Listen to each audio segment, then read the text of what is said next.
Meus amados irmãos, a paz do Senhor, mais um programa da Palavra Coração. Olha quem está aqui comigo hoje mais uma vez. Oh yes, wonderful word. Que inglês é esse, meu irmão? Não tem igual não. Meus irmãos, olha só, nós estamos numa série de mensagens, eu não sei em que época, período, ano, estação, seja lá que for, o tempo que for, que você irá assistir esse vídeo, mas nós estamos numa série de mensagens no ano de 2021, no mês de outubro, né? Outubro, pelo menos iniciando em outubro. E a série de mensagens é sobre relacionamentos transformadores. Com o próximo, mas só que o primeiro foi sobre... Relações familiares, né? As relações da família. Isso. E nós vamos deixar aqui na descrição desse vídeo o link para que você possa assistir a mensagem, ser edificado pela palavra e também entender porquê do nosso programa de hoje. E hoje nós conversaremos sobre esse relacionamento. Sim. É difícil, né? Esse relacionamento familiar. Tem gente que sua sangue, viu? Vai dar certo. É isso, mas não desanime o vosso coração. Isso, o Senhor está no controle de tudo. Então, dá o like. Dá o like, é verdade. Faz aí como é que chama? O envio para todo mundo e compartilha para todo mundo esse vídeo, porque tem muita gente sofrendo. Muita gente sofrendo com relações familiares desgastadas, quebradas. Então essa é a oportunidade que a gente tem de ter ferramentas santas para trabalhar na nossa vida e na nossa casa, em nome de Jesus. Verdade. Satanás tem investido muitas forças, mas só que as portas do inferno não irão de prevalecer. Amém? Creio. Roda a vinheta e já já a gente continua. Voltamos aqui da vinheta. Peço mais uma vez, reforçando o pedido do meu amigo Pastor Neivson, presbítero Neivson, líder da Rede Família Nova Geração. Compartilhe o link para que mais pessoas acompanhem o vídeo de hoje. Neivson, você apresentou 3 ferramentas que começam com a letra A para os homens, que é amor, amizade e autoridade. Primeira pergunta é: como um homem pode se tornar amigo de sua esposa? Essa é uma questão bem grave dentro das nossas casas. Por quê? Porque Satanás tem dito que se um homem se tornar amigo da sua mulher, automaticamente ele perdeu o casamento. Isso é o que a gente tem ouvido no meio da sociedade. Eu cresci ouvindo isso, que um homem não podia ser amigo da sua esposa. Então, a primeira reação de um homem que se casa e não tem princípios bíblicos dentro do seu casamento é achar que a mulher é inimigo dele. A mulher começa a ser a rádio patrulha, ela é a polícia militar, ela é a polícia rodoviária federal, é a polícia federal. Sempre tem gente que no toque do celular coloca uma sirene de carro de polícia quando a esposa liga. E isso parece engraçadinho, isso parece legal, a gente ri quando ouve, mas na verdade isso é letal para um casamento. Porque um homem e uma mulher, eles não estão unidos por causa de filhos. E nem estão unidos pela união sexual, porque a união sexual ela tende a diminuir ao longo dos anos. Porque se não houver filhos, ou se não houver, por exemplo, uma necessidade de saúde, o ato sexual, então se desfaz o casamento? Exatamente. Não é isso, né? E o princípio do casamento, ele não é absolutamente terreno. O princípio do casamento é construir um relacionamento para a eternidade. Entendi. Então, eu e Rochelle somos parceiros de eternidade. Eu e ela nos ajudamos um ao outro a chegar na eternidade e eu creio que lá seremos os melhores amigos. Então, nós estamos construindo relacionamento para sempre, relacionamento para a eternidade. Então, a pergunta específica que você me fez é: como é que um homem pode se tornar amigo da sua esposa? Eu digo para você como é que eu me tornei amigo da minha esposa. Com alguns anos de casado, 7, 8, 9 anos de casado, a gente entendeu que vivia um casamento terrível, terrível mesmo. Eu não conhecia a Rochelle, a ponto dela dizer assim: por favor, compre um sanduíche para mim quando você estiver voltando do trabalho. E eu passava para comprar um sanduíche para ela e eu comprava exatamente o que ela odiava. Eu comprava do jeito que ela odiava o sanduíche, eu comprava. Eu comprava ele de frango, quando era para ter sido de carne, ou de carne, quando era para ter sido de frango. Ele tinha tomate, eu não tinha tomate. Tudo que ela não gostava, eu comprava exatamente dessa forma. E quando eu chegava em casa, era frustrante, porque eu ia dar esse sanduíche para ela e ela ficava muito brava comigo, com absoluta razão, porque, na verdade, eu não conhecia a minha esposa. Eu não conhecia quem a Rochelle era. Eu não sabia qual era a cor que ela gostava, isso é tão básico. Qual é a cor que a sua mulher mais gosta? Eu não sabia. Eu não sabia qual era a comida que ela mais gostava ou do que ela mais gostava. Eu não era amigo dela. Então eu decidi que eu tinha que ser diferente. Não podia, se a gente fosse dessa forma, nosso casamento não ia durar muito. Entendi. Então eu decidi fazer o caminho contrário.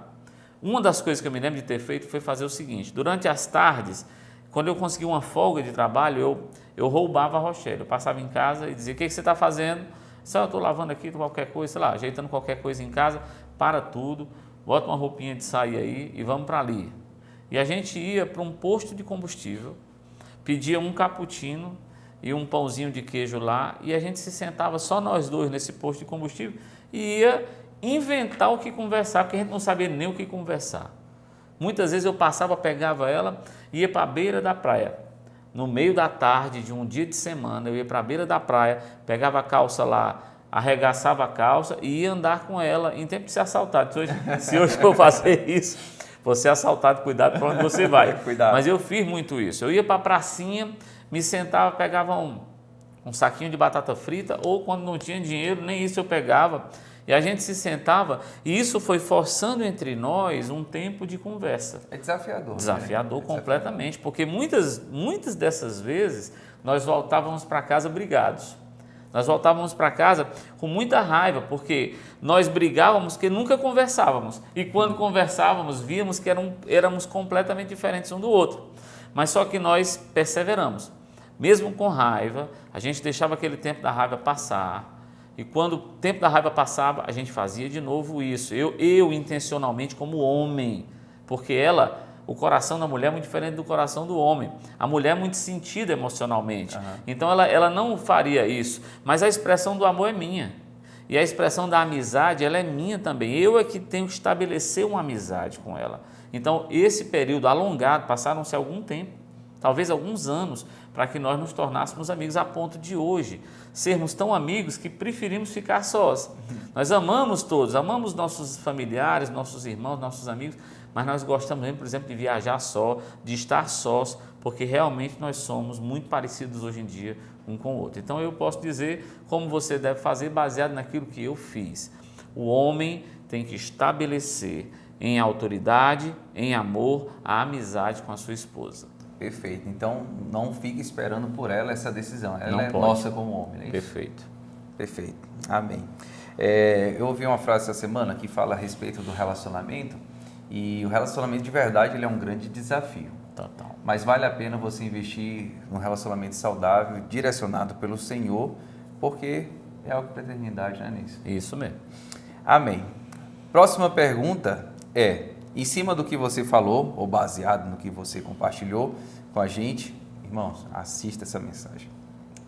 Para as mulheres também foram colocadas 3 ferramentas, iniciando com a letra S. Primeira foi submissão, segunda foi sabedoria e terceiro foi silêncio, né?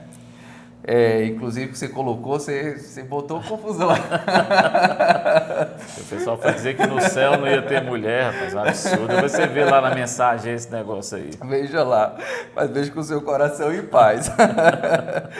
Então, Neis, tratando sobre submissão, nesse período que nós estamos gravando, surgiu um burburinho muito grande nas redes sociais, até a mídia tornou isso, tomou uma proporção maior sobre essa situação, não no sentido de resolver, mas no sentido mesmo de propagar. Sim. E quando se tratou de uma mulher com 31 anos de idade que estava casando, quando foi colocado para ela os votos, e ela falou sobre submissão, e ela disse submissão não, e todos riram e até aplaudiram o que ela disse, né? Quanto que a Bíblia fala totalmente diferente.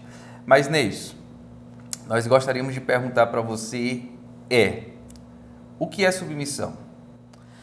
A submissão, na mensagem nós tratamos de alguma forma sobre a submissão, mas eu quero comentar, antes de falar sobre isso, do vídeo que foi divulgado pelos jornais de circulação. Esse vídeo foi divulgado pelos jornais de circulação.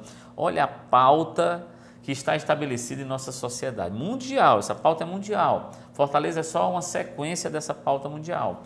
Mas um vídeo sobre uma cerimônia de casamento ocupar as páginas de um jornal e as páginas de internet de um jornal, isso é assim incrível, por conta exatamente de uma das quebras das bases do relacionamento. Essas 3 ferramentas que eu listei para os homens, com a e as mulheres com S, elas constituem colunas dentro de uma casa. Submissão é o que a Bíblia fala, mulheres sejam em tudo submissas aos seus próprios maridos, como ao Senhor. Está lá em Efésios 5:22. Essa é uma das bases de uma casa. A submissão é uma das bases de uma casa, mas o que foi pregado e o que essa mulher no vídeo entendeu, depois você assiste na internet, que tem amplamente isso divulgado, o que essa mulher entendeu era que a submissão se tratava de que o marido dela ia mandar e ela ia cegamente obedecer a esse marido. E submissão não tem rigorosamente nada a ver com isso. Inclusive, deixa eu dizer para você, porque alguns vieram falar comigo desde domingo para cá, muitos vieram falar comigo que a palavra submissão no dicionário queria dizer exatamente o que a sociedade pensa sobre submissão. Pois deixa eu ler a definição do Google sobre submissão. Perfeito. Olha o que o Google diz, submissão. O Google, não a Bíblia. Submissão, condição em que se é obrigado a obedecer, sujeição e subordinação. Disposição para obedecer, para aceitar uma situação de subordinação, docilidade, obediência e subalternidade. Perfeitamente. Isso é o que o Google diz, não o que a Bíblia diz. O que a Bíblia vai falar sobre submissão não tem nada a ver com isso. Porque, na verdade, qual é o princípio? Eu quero voltar lá para o princípio. O princípio é que Deus fez Adão e de Adão ele fez Eva. Então era como se Eva fosse uma extensão de Adão. Assim como os membros do meu corpo, eles estão submetidos à ideia da minha cabeça, assim a Eva deveria estar submetida às ideias da cabeça de Adão, porque os dois eram um só. O princípio da submissão é esse, mas não é só esse. O princípio não é só esse. O princípio é o seguinte, a submissão é uma palavra composta, sub mais missão. Foi dada uma missão a Adão e Eva, assim como é dada uma missão para a minha casa e para a sua casa também. Cada uma das nossas casas tem uma missão diante de Deus. Ainda que você não creia em Deus, ainda que você não creia na Bíblia, isso não faz diferença. E ainda que não queira aceitar. Ainda que não queira aceitar, não faz diferença. Você tem uma missão dada por Deus. Os homens e as mulheres têm uma missão dada por Deus. Os papéis do homem e da mulher são diferentes. O homem e a mulher são iguais diante de Deus. Não há diferença entre homem e mulher. Mas os papéis são diferentes, porque se fossem iguais se chocariam. Os papéis são diferentes. O do homem é exercer autoridade, o da mulher é exercer submissão. E essa submissão é ela fazer com que tudo que está ao redor dê certo. A missão foi dada. Agora, como essa missão vai ser completa ou vai ser completada, essa mulher é que vai fazer isso girar, porque o homem não tem habilidade para isso. Quem faz todo o entorno para dar certo é a mulher. Então a mulher tem que ser em tudo submissa ao seu próprio marido. Porque se os dois estiverem desconectados, eles jamais vão chegar no lugar que Deus escolheu. Existe um alvo que Deus escolheu para que cada família chegue. Quando é que esse alvo vai ser atingido? É quando esse homem assume a missão e essa mulher vai fazer com que tudo ao redor dê certo para que essa missão seja completa. A submissão consiste nisso, e não no homem que manda e uma mulher que obedece. Porque não se trata de quem manda e de quem obedece, se trata de quem presta contas. O homem vai prestar contas da sua casa. A mulher vai prestar contas da sua vida. E aí eu falei isso na mensagem, que o Adão e a Eva comeu o fruto, trouxe e deu a seu marido, Gênesis 3:6. Mas quem primeiro pecou foi Eva. Quando Deus desceu à terra em Gênesis 3:8, ele não foi atrás de Eva, ele foi conversar com Adão. Adão, o que foi que tu fez? Não, foi a mulher que tu me deste. Aí ele foi para a mulher. Mulher, o que foi que tu fez? Foi a serpente. Ele foi para a serpente, ele não conversou com a serpente. Ele disse para a serpente que ela ia rastejar e que ela ia sofrer e que ela já trouxe a responsabilidade e a punição dela. Quando ela veio para a mulher e disse assim, olha, com dor você terás filhos. Homem não tem filho. A sociedade quer de qualquer maneira fazer com que homem tenha filho, mas homem não tem filho. Só quem tem filho é mulher. Então aquilo foi para as mulheres. Ele disse, olha, e o teu desejo será para o teu marido. Ele restringiu à mulher aquilo que foi o seu pecado. Mas quando ele foi para o homem, ele disse assim, ó, por causa do teu pecado, toda a terra está amaldiçoada. Ele amaldiçoou toda a terra por causa do pecado de Adão. E não fez isso por causa do pecado de Eva.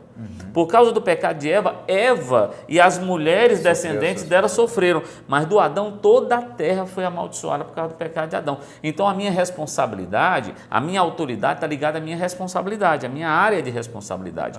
O homem é responsável pela condução da casa. Então não importa de quem é a culpa. A culpa era de Eva, mas quem botou o braço na seringa foi Adão. Adão que prestou contas de toda a terra. Entende o que eu quero dizer, irmão? A mulher, ela é submissa porque ela é quem vai fazer com que tudo dê certo. O homem sabe, ele tem a força para fazer certo, mas a mulher tem o jeito de fazer com que esse homem chegue no lugar certo. Submissão é isso, o resto é o resto. Perfeito, perfeito.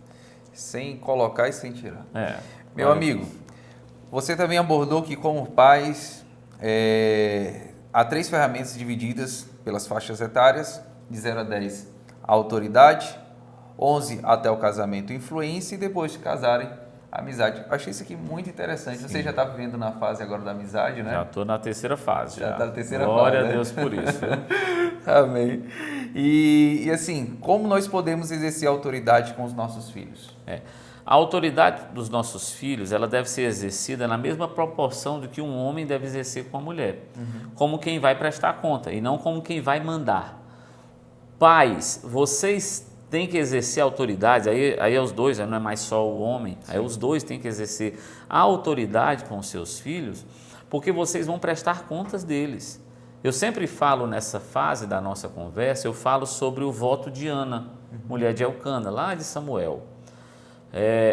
A Ana, ela pediu ao Senhor um filho, e o Senhor a deu. Ela era estéril, Ana era casada com Elcana, Elcana tinha outra mulher, Penina, que tinha vários filhos, e ela era muito humilhada porque não tinha filhos.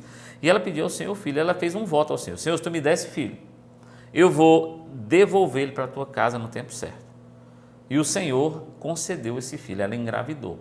E a Ana foi para casa para cuidar desse filho. Eu imagino como é que ela não cuidou do Samuel, sabendo que o Samuel não era dela. Não era dela. O Samuel, ela tinha que devolver já na casa do Senhor, e ela tinha que prestar conta desse menino. Então ela tinha que cuidar desse menino muito bem cuidado, porque daqui a pouco ela tinha que prestar conta dele. Assim como nós, eu e você, querido, que somos pais de filhos, nós vamos prestar contas desses meninos, sabe aonde? No altar.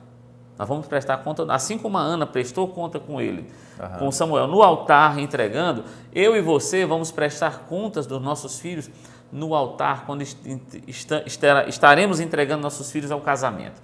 Nessa hora é a hora de prestar contas. Nessa hora é a hora de a gente olhar para trás e ver se a gente trabalhou certo, se a gente colocou esses meninos, colocou dentro desses meninos o coração do Senhor. É nessa hora que nós vamos prestar contas. Então, utilizar a autoridade para os filhos em 0 a 10, ele consiste na seguinte premissa: de 0 a 10, filhos não são amigos, filhos são filhos. Você tem que usar a autoridade, porque se você não utilizar a autoridade, ele entende que há uma maleabilidade muito grande e ele jamais vai conseguir andar na linha. Então, se você dá uma regra e essa regra nunca é cumprida, como muitos e muitos pais, talvez os seus pais, talvez você mesmo seja assim, de você dizer assim: menino, não faça isso não, senão eu dou uma surra, e nunca bate nesse menino. Você lança palavras e você nunca chama o feito à ordem. O menino entende assim: a palavra dele não surte efeito. Então eu posso fazer o que eu quiser. Mas não é assim com Deus. Deus, quando lança uma palavra a respeito de nós, essa palavra ela não volta vazia, está lá em Isaías 55:11. A minha palavra não voltará para mim vazia, antes fará o que me apraz. Então, a palavra de um pai em relação aos seus filhos tem que ser a mesma. Tem que ser uma palavra de autoridade, em que ele fale e aconteça. E eu precisava abordar isso de uma maneira mais alongada, e não dá, mas eu quero passar um conceito. Por exemplo, a Bíblia fala em Provérbios 8, no verso 1, ela diz assim: filho meu, não te desvie dos mandamentos do teu pai e nem do conselho da tua mãe. O que ela quis dizer aí? Presta atenção, olha o papel do homem e da mulher aí: o mandamento e o conselho, a instrução da mãe. Na verdade ela fala instrução, não é nem conselho. O homem dá o mandamento e a mulher dá a instrução. Como é esse mandamento? Então vamos supor, o pai chega em casa e vê o quarto do filho desarrumado. Então ele vai chegar para o filho e vai dizer assim: meu filho, a partir de hoje eu quero o seu quarto arrumado. Todos os dias você tem que arrumar esse seu quarto aqui, e se você não fizer isso, você vai ter o seguinte castigo. Aí você determina o castigo que o seu filho vai ter se ele não arrumar o quarto dele. Pronto, esse foi o mandamento. Agora, a instrução quem é da mulher. A mãe chega para a criança e diz assim: olha, seu pai deu uma ordem de todo dia tem que arrumar o quarto. Agora eu vou lhe ensinar como é que arruma o quarto. A cama você arruma dessa forma, o travesseiro aqui, o banheiro é assim. A mãe vai instruir o filho a respeito do mandamento que o pai deu. E desculpa te interromper. Sim. E é engraçado que o filho chegou e falou assim: mas mãe, pai fica mandando arrumar o quarto, não sei o quê. Não vai reclamar com o pai, né? Mas mãe. E aí a mãe, ela tem a forma de conduzir aquela situação de uma forma que a família se mantém saudável, né? Se comunica muito bem, e é incrível como a mulher faz isso e sabe fazer isso. E se a mulher não estiver ligada ao marido, por isso que eu falo primeiro dos pais, e eu digo que o relacionamento primordial é marido e mulher. Se essa mulher não estiver ligada com os filhos, ela bota a autoridade do pai a perder, porque o pai dá uma ordem e ela mesma desfaz a ordem. Só que isso não traz um mal só para o casal, não. Isso traz um mal para aquela criança que vai crescer e jamais vai entender a autoridade, como está descrito, por exemplo, em Romanos no capítulo 13, vai falar sobre a autoridade, que a autoridade é boa se nós nos conduzirmos bem, mas ela é mão de Deus contra as nossas vidas se nós não estivermos nos mandamentos do Senhor. Então, a autoridade fala de responsabilidade e a autoridade fala de prestar contas. Nós iremos prestar conta dos nossos filhos, então cuidemos com eles, sem autoritarismo, sem bater para quebrar, sem gritar, sem pedir nada que eu já também não faça, porque a autoridade tem a ver com isso também. O que eu faço, eu posso cobrar. Eu não posso cobrar que os meus filhos tenham um quarto arrumado se o meu é desarrumado. Eu não posso cobrar que os meus filhos tirem um prato da mesa se eu deixo o prato na mesa, e assim por diante. Então, autoridade tem a ver com responsabilidade, com prestação de contas, e também tem a ver com a minha vida, o que eu faço. Em nome de Jesus. Glória a Deus. Para a gente encerrar a última pergunta, você também abordou, Neilson, a respeito dos filhos, e a palavra-chave para isso foi obediência. Você poderia nos explicar melhor? A obediência em relação aos filhos, ela é muito mal entendida também pela sociedade. E é uma palavra que por tudo, a sociedade quer quebrar. Por exemplo, uma palavra que parece bonitinha, que a gente ouve, e quando uma pessoa é engraçada, a gente diz que ela é o quê? Ela é irreverente. Irreverente é a pessoa que não tem reverência. Ou seja, ela não tem reverência a ninguém, portanto, ela não obedece a ninguém. Ela não está debaixo da autoridade de ninguém. Mesmo que o pai exerça autoridade, essa criança não quer exercer obediência. Obediência é tudo na vida de um jovem. A Bíblia disse isso, né? Olha, os filhos devem obedecer a seus pais, porque isso é bom no Senhor. Efésios 6, se eu não me engano, versículo 4 ele vai dizer sobre isso. Que os filhos têm que obedecer aos pais em tudo, porque isso é bom. Para que os filhos vivam muito e vivam em paz. Então, a obediência, ela traz vida e traz qualidade de vida nessa vida. A obediência é quando eu tiro dos meus ombros a responsabilidade. Então, se eu constituo submissão ao meu pastor, por exemplo, se eu sou submisso ao meu pastor, portanto eu sou obediente às ordens que o meu pastor me dá, eu retiro a responsabilidade dos meus ombros e coloco sobre ele. Com os meus pais, com o meu chefe, o meu patrão, eu faço a mesma coisa, eu retiro a responsabilidade dos meus ombros. Por quê? Porque se aquilo que eu estou fazendo der certo, é bênção para quem me ordenou e é bênção para mim que sou ordenado. Se der errado, só é ruim para quem ordenou. Porque se for errado e eu fui obediente a quem estava reconhecendo aquilo que estava acima de mim, claro que eu estou falando aqui que há um limite. A obediência tem um limite. Eu não posso obedecer como aqueles jovens lá, o Sadraque, Mesaque e o Abdenego, que o Nabucodonosor queria que eles se ajoelhassem diante de uma estátua e adorassem uma estátua. Entendi. Eles disseram: olha, eu prefiro a morte. Eles foram desobedientes a Nabucodonosor, só que eles foram submissos a Deus. Mas então, importa agradar a Deus. Mas importa agradar a Deus do que agradar aos homens. Mas no caso da obediência dos filhos para os pais, isso traz segurança aos filhos. Certo. Porque eles não precisam tomar decisões que vão mudar as suas vidas, eles precisam obedecer aos seus pais. no Senhor. Por isso que a Bíblia fala, obedecer aos nossos pais no Senhor, porque isso é justo. Eles precisam obedecer aos pais no Senhor. Se fizer isso, automaticamente ele tira a responsabilidade dos homens e deixa para ter responsabilidade só no altar, mas na hora do casamento. Mas isso aí não é uma atitude passiva nem omissa, né? Não é nem passiva nem omissa. Ela é uma atitude ativa.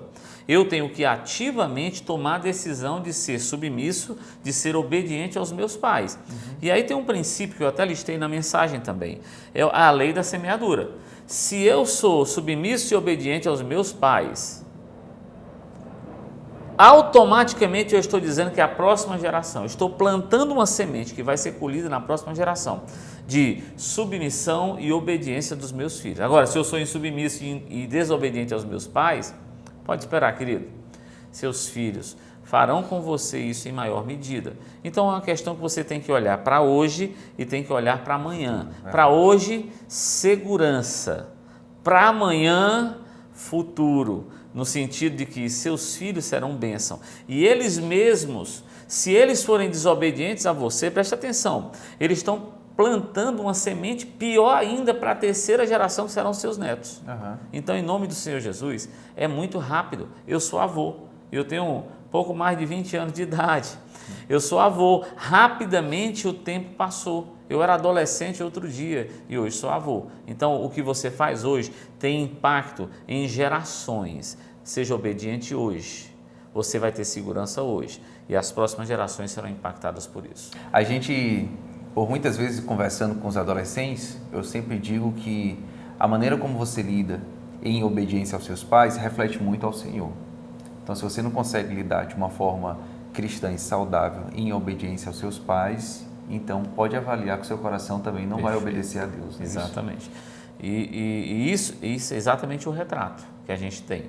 Pessoas que cantam hinos da Bíblia, hinos da harpa, aliás, de maneira errada, inclusive. Cantam e dizem assim, meu pastor é Jesus Cristo, nele eu quero confiar. Então, o sujeito que não obedece nem o pastor, jamais vai obedecer a Cristo. Jamais. Porque a submissão a Deus está condicionada à submissão a homens. No caso da mulher, ao marido. No caso dos filhos, aos pais. No caso do membro, ao pastor. Do liderado, ao pastor. Do empresário, à legislação. Do empregado, ao empresário e assim por diante. Por isso que nesse texto de Efésios capítulo 6, ele vai falar de filhos e depois vai falar de servos, vai falar de funcionários, de empregados e vai falar de empresários também, porque tudo está ligado, não existe compartimentos não, é uma coisa só. Perfeito.